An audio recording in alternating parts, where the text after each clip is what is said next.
ভেন্ডি গাছের বয়স 20 থেকে 25 দিন হওয়ার পরে আমাদের গাছগুলিতে যথেষ্ট হারে খাবার প্রয়োগ করতে হবে, যাতে গাছগুলিতে যথেষ্ট হারে খুব দ্রুত ফুল এবং ফল আসে। বন্ধু দেখতে পাচ্ছ আমি আলির কোলে কিছু পরিমাণে ভেন্ডি গাছ এখানে কিন্তু ভেন্ডিটা বপন করেছি। এই ভেন্ডিটা বন্ধু দেখতে পাচ্ছ দেশি কিন্তু জাতের কিন্তু ভেন্ডি। এই ভেন্ডিটায় খুব দ্রুত ফুল ফল আনার জন্য আজ কিন্তু আমি রাসায়নিক সার এখানে প্রয়োগ করব। তাই ভেন্ডি গাছে খুব দ্রুত ফুল ফল আনার জন্য আমি কোন রাসায়নিক সার প্রয়োগ করছি, তুমি কোনটি ব্যবহার করবে, চলুন এই ভিডিওতে দেখে নেওয়া যাক। আমাদের ভেন্ডি গাছগুলিতে সবেমাত্র ফুল আসা শুরু হয়েছে। দেখতে পাচ্ছ এখানে কিন্তু কড়ি চলে এসছে। এই ভেন্ডি গাছের যথেষ্ট হারে গাছের গতিবৃদ্ধি, গাছকে স্বাস্থ্যবান এবং গাছকে ফুল ফল বজায় রাখার জন্য এখানে খাবার ব্যবহার করতে হবে। অনেক চাষি বন্ধু বর্তমানে ভেন্ডি গাছের ক্ষেত্রে গাছের গতিবৃদ্ধি করার জন্য নানা রকম খাবার ব্যবহার করছেন। কেউ 20-20-13, কেউ 14-28, কেউ আবার 28-28-0 এইরকম রাসায়নিক সার ব্যবহার করছে। এইরকম রাসায়নিক সার ব্যবহার করে একটা ভুল করছে, দেখতে পাচ্ছেন যে যথেষ্ট হারে গাছের গতি বৃদ্ধি হচ্ছে, ভেন্ডিও আসছে, কিন্তু গাছ যথেষ্ট হারে স্বাস্থ্যবান হচ্ছে না। গাছগুলি চিকন বা লিকলিকে বা কিটকিটে হয়ে থাকছে। এর ফলে সেই গাছগুলি অল্প দিনে ভেন্ডি দিয়ে গাছগুলি কিন্তু নষ্ট হয়ে যাচ্ছে। বন্ধু এই গাছকে কিন্তু স্বাস্থ্যবান করার জন্য এখানে যথেষ্ট হারে পটাশযুক্ত খাবারগুলি প্রয়োগ করা আবশ্যিক। পটাশযুক্ত খাবার যদি আমরা এখানে বেশি পরিমাণে না দিতে পারি, তাহলে গাছ কিন্তু স্বাস্থ্যবান বা তাগতবান হবে না। গাছ যত স্বাস্থ্যবান হবে ততই কিন্তু বেশি পরিমাণে দীর্ঘদিন ধরে ফল ফুল দেবে। তাই আমাদের কিন্তু এখানে এই গাছকে যথেষ্ট হারে গাছের প্রকার পরিচর্যা করে গাছগুলিকে এমন খাদ্য প্রয়োগ করতে হবে যে খাদ্যের মাধ্যমে আপনার গাছগুলি স্বাস্থ্যবান হবে, এবং গাছ যত স্বাস্থ্যবান হবে তত কিন্তু একটা ভেন্ডি গাছের চারিপাশ থেকে কিন্তু প্রচুর হারে কিন্তু ডালপালা ছাড়বে, এবং সেই সঙ্গে সঙ্গে প্রত্যেকটা গিট থেকে একেবারে ফুলে পরিপূর্ণ হবে। যেমন দেখতে পাচ্ছ আমি একবার এখানে রাসায়নিক সার প্রয়োগ করেছি, এবং এইবার রাসায়নিক সার এখানে কিন্তু প্রয়োগ করব।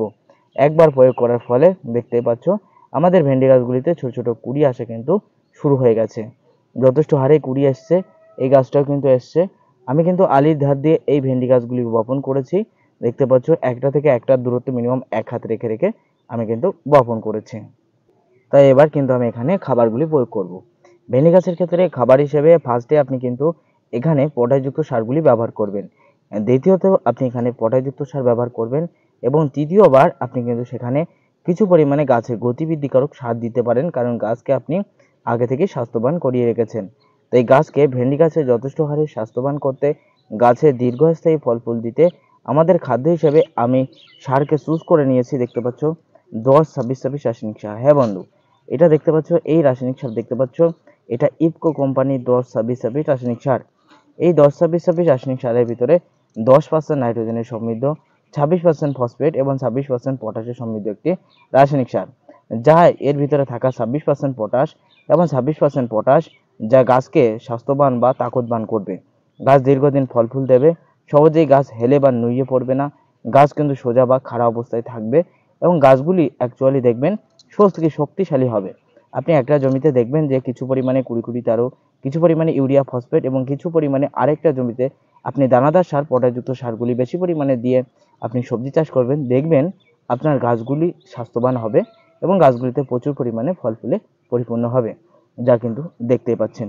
এবার এই রাসায়নিক সার আমি কিন্তু বর্তমানে এখানে প্রয়োগ করব। চলুন আমি কিভাবে প্রয়োগ করছি সেটা এবার দেখে নিন। রাসায়নিক সার প্রয়োগ করার একটা নিয়ম আছে। গাছগুলির গোড়া থেকে কিছুটা দুধ দিয়ে আমাদের কিন্তু প্রয়োগ করতে হবে।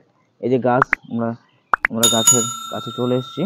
এই যে ভেন্ডি গাছ দেখতে পাচ্ছ, এই যে ভেন্ডি গাছের যে গোড়া দেখতে পাচ্ছ, এই গোড়ার আমরা কিন্তু অনেকটা দুধ দিয়ে রাসায়নিক সার প্রয়োগ করব। গোড়ার অনেকটা দুধ দিয়ে রাসায়নিক সার প্রয়োগ করব, কারণ গাছের গোড়ায় একেবারে যদি আমরা গোড়ায় রাসায়নিক সার দিয়ে ফেলি, তাহলে কিন্তু এই রাসায়নিক সারের অ্যাকশানে এই গোড়ার ছালটা পচবে, তারপরে ধীরে ধীরে কিন্তু গাছ কিন্তু মারা যাবে। তাই রাসায়নিক সার গোড়া থেকে অনেকটা দুধ দিয়ে আমাদের প্রয়োগ করতে হবে। অনেক চাষি বন্ধু গাছ ছোট থাকা অবস্থায় গাছের একেবারে গোড়ায় রাসায়নিক সার দিয়ে ফেলে, এর ফলে গাছগুলি খুব দ্রুত মারা যায় যথেষ্ট হারে শেকড়ের অভাবে।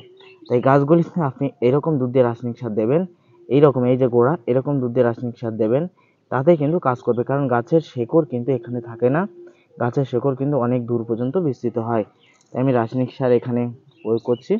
একেবারে গোল করে রাসায়নিক সার দিয়ে দেবেন, একেবারে গোল করে আমি এখানে দিয়ে দিলাম, আবার পরেরটাই দেব, একেবারে গোল করে কিন্তু আমি এখানে রাসায়নিক সার প্রয়োগ করব। রাসায়নিক সারের পরিমাণ ফার্স্ট অবস্থায় কম পরিমাণে ব্যবহার করবেন, সেকেন্ড ধাপে একটু বেশি দেবেন এবং তৃতীয় ধাপে আরও বেশি দিতে পারেন। তবে প্রথম গাছগুলিতে যথেষ্ট হারে কম পরিমাণে খাদ্য প্রয়োগ করবেন।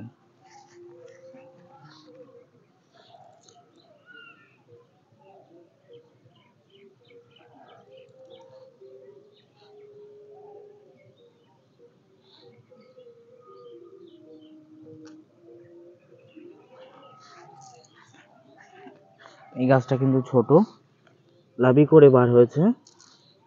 এই গাছটাও কিন্তু খাদ্য দিয়ে দিচ্ছি কম পরিমাণে।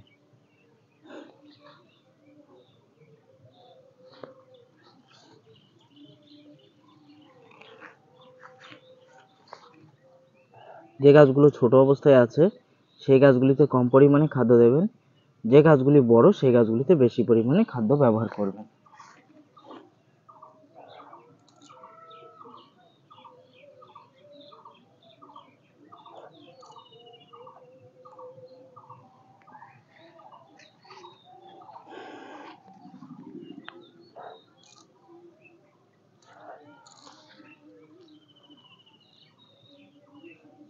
এই যে বন্ধু দেখতে পাচ্ছ, এটা কিন্তু কাকুলের জমি দেখতে পাচ্ছ। ডাঁড়া দিয়ে কিন্তু আমি কাকুল চাষ করেছি এবং পাশ দিয়ে কটা ভেন্ডি গাছ দিয়েছি, যাতে যথেষ্ট হারে আমি ভেন্ডি গাছের পরিচর্যা করে ভেন্ডিগুলি বাজারে বিক্রি করতে পারি।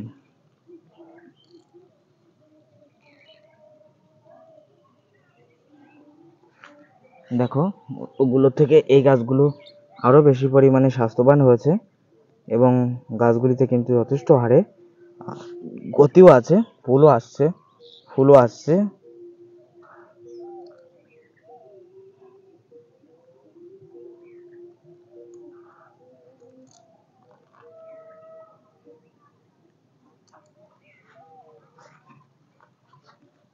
গাছের গোড়ায় যদি যথেষ্ট হারে ঘাস থাকে সেগুলোকে মেরে তবে কিন্তু সারগুলি প্রয়োগ করবে।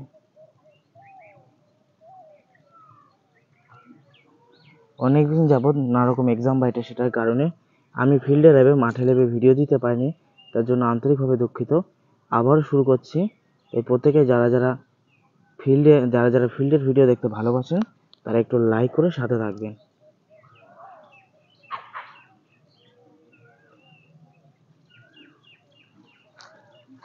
দেখো রাসায়নিক সার, তাহলে আমি যে কথা বলছিলাম 10-26-26 রাসায়নিক সারের ভিতরে 10% নাইট্রোজেন, 26% ফসফেট এবং 26% পটাশে পরিপূর্ণ একটা রাসায়নিক সার। অর্থাৎ নাইট্রোজেনের পরিমাণ কম। নাইট্রোজেন বেশি পরিমাণে থাকলে কি হয়, গাছের গতি বৃদ্ধি হয়ে যায় এবং গাছগুলির পাতা অতিরিক্ত কালো হয়। গাছগুলি ফল ফুলও দেয় কিন্তু অল্প দিনে গাছগুলি হলুদ হয়ে যায়।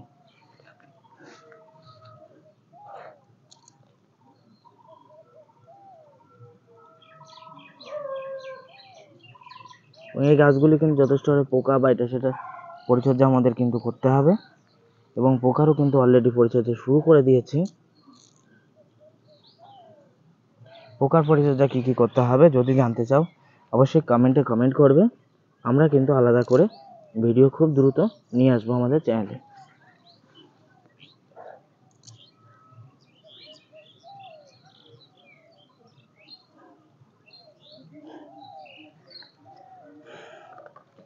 তাহলে দর্শক বন্ধু, এতক্ষণ তোমরা দেখতে পেলে কিভাবে আমরা ভেন্ডি গাছে কোন রাসায়নিক সার প্রয়োগ করছি, যা প্রয়োগ হলে আমাদের ভেন্ডি গাছগুলিতে খুব দ্রুত অতিরিক্ত হারে ফল ফুল আসবে।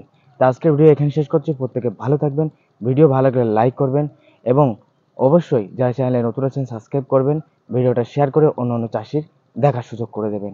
ভালো থাকবেন, টাটা।